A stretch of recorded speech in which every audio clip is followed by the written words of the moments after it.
Salam, Talofalava, Kia ora and wa my viewers. Welcome to Darp in the Mirror, and I am your host Javed Khan, and you're here to see yourself in the panorama of images that is Darp in the Mirror. Explosions, deaths and a shocking exit to the Cricket World Cup. Yes, you heard it, Mount Ruapehu has been the focal point of the headlines this week, with more than 1.3 cubic tonnes of lahar rumbling down its slopes. Now, eager beavers have been putting their lives at risk trying to capture a glimpse or a quick peek, but authorities have warned it's at their peril. Now, following Pakistan's shock exit at the Cricket World Cup, trounced by Minnows Island, now I'd never heard Ireland playing cricket until they actually bet Pakistan, 58-year-old ex-England Test cricketer and coach Bob Woolmer was found unconscious and dead in his hotel, and effigies of Inzamam ul-Haq being burnt in livid Pakistani streets. Now, a bit of conspiracy behind that one, I think.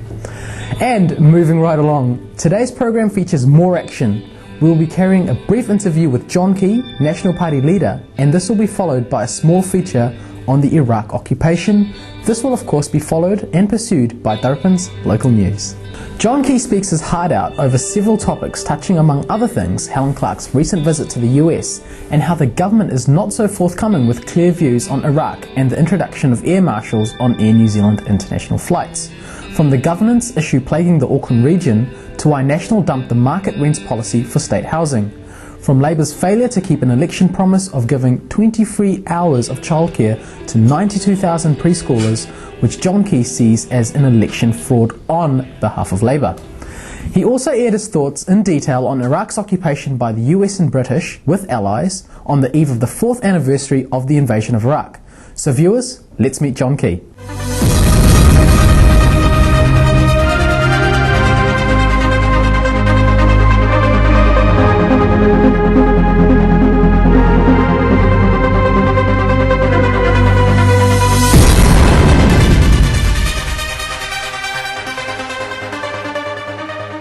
Local government minister Mark Burton was here in the Auckland region. He's proposing new regional governance,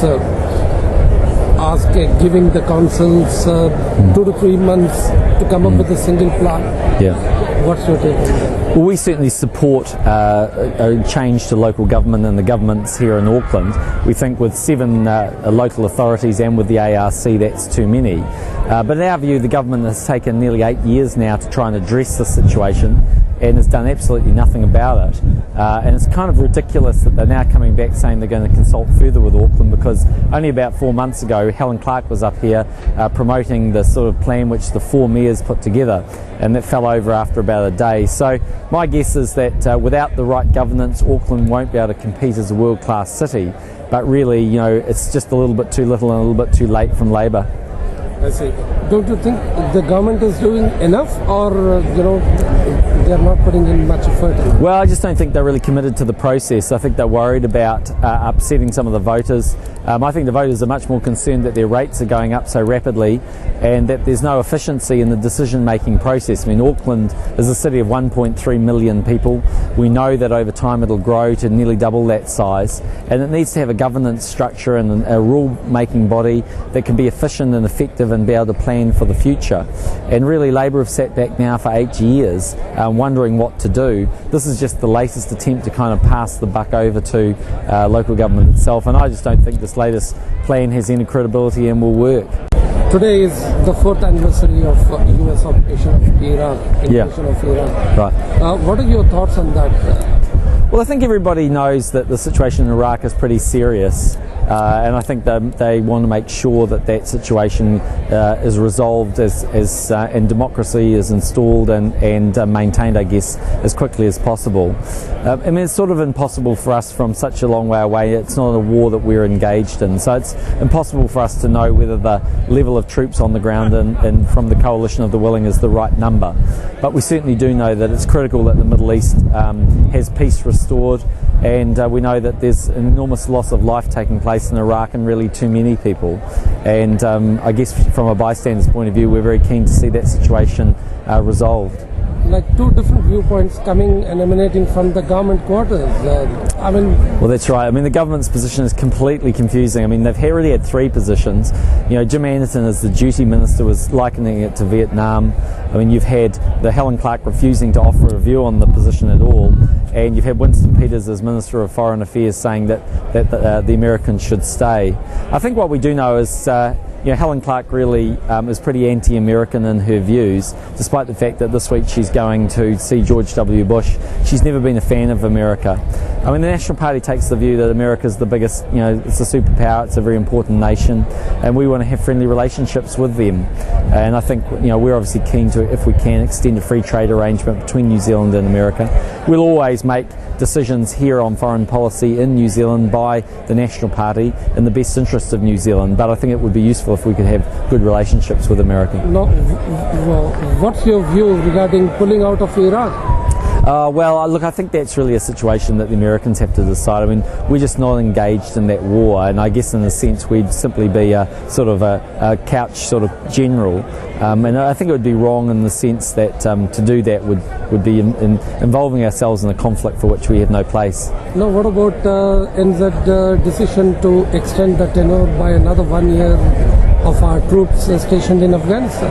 Well, we support that. I mean, the position in Afghanistan again is pretty serious, although it's obviously the United Nations and others have been doing a good job, and we're very proud of the New Zealand troops we have in Afghanistan. They're doing a good job, and I think we're committed to seeing a peaceful resolution there. Now, you dubbed Helen Clark as anti-American.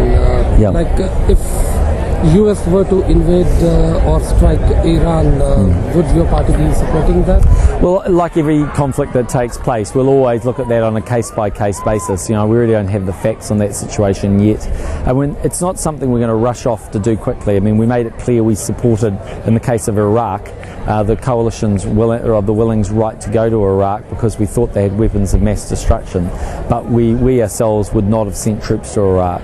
And I think if you're Prime Minister of New Zealand, you're committing the lives of young New Zealanders, and you shouldn't do that unless you're absolutely sure that that is in the best interests of our country.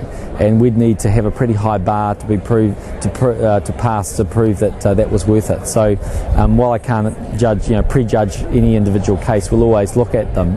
I think I can give New Zealanders assurances that we wouldn't make that decision lightly.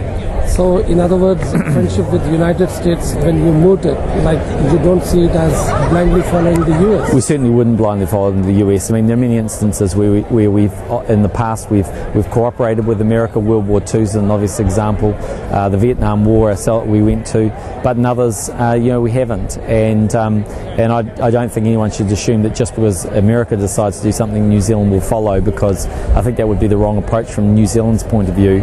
And I have to consider things potentially as Prime Minister of New Zealand only from what's in the best interest of New Zealanders. Air Marshals, how soon do you think we'll be having, and what's your view on that? Well, we're supportive of having them. I mean, look, I think the reality is New Zealand's a pretty safe destination. No one really expects there to be a repeat of 9/11 in New Zealand.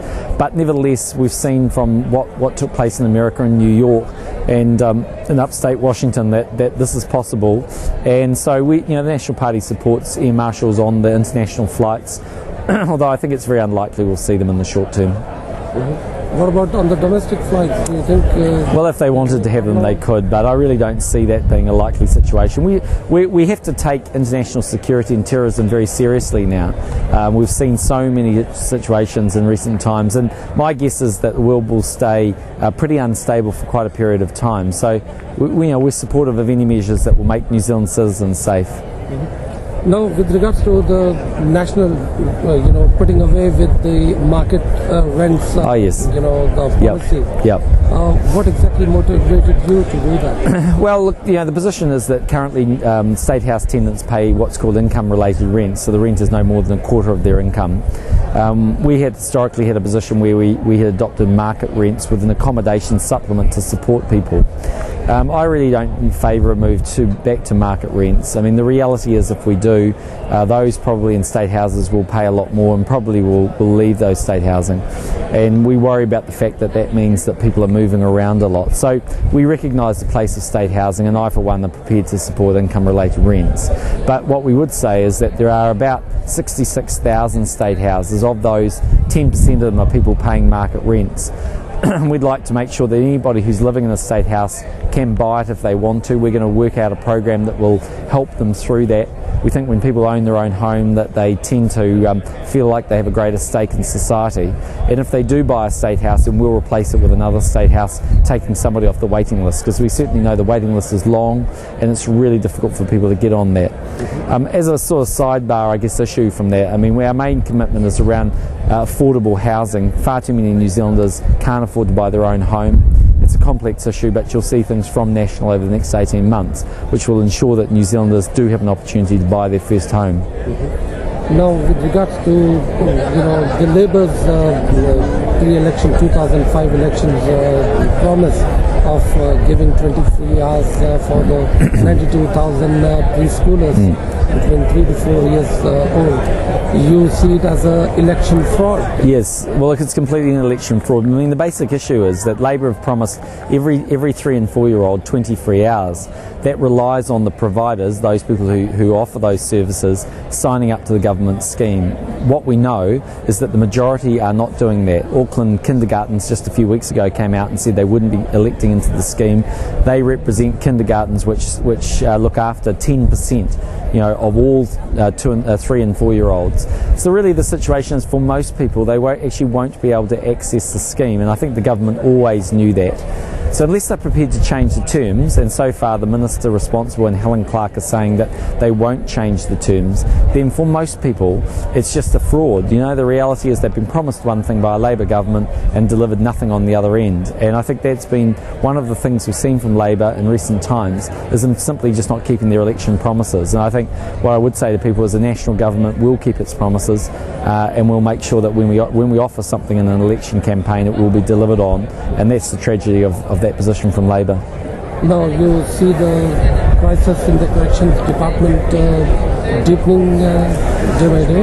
Well, it's really been a disaster. The Minister of Corrections, Damien O'Connor, is not doing his job properly, and we've made it pretty clear we'd like to fold that back into Justice Department. But on top of that, I mean, New Zealanders are entitled to feel safe in their homes and safe from people who are put on parole. We saw the situation with Graham Burton, that he killed an innocent New Zealander and wounded others. He was the second person that had died under the care of corrections in the last few months. And really, corrections is just not doing its job properly. Graham Burton was released on a zero tolerance, yet he violated his parole bail 4 times, and it took a month for them to even put out the order to try and bring him back. And really, New Zealanders shouldn't be sitting around feeling scared. They should be able to have confidence in corrections, and they don't have that. And National's very committed to making sure that our streets are safe, and people who come out on parole do so and are properly administered. And we're also opposed to parole for violent and repeat offenders, and in the situation under National, Graham Burton would never have been released on parole.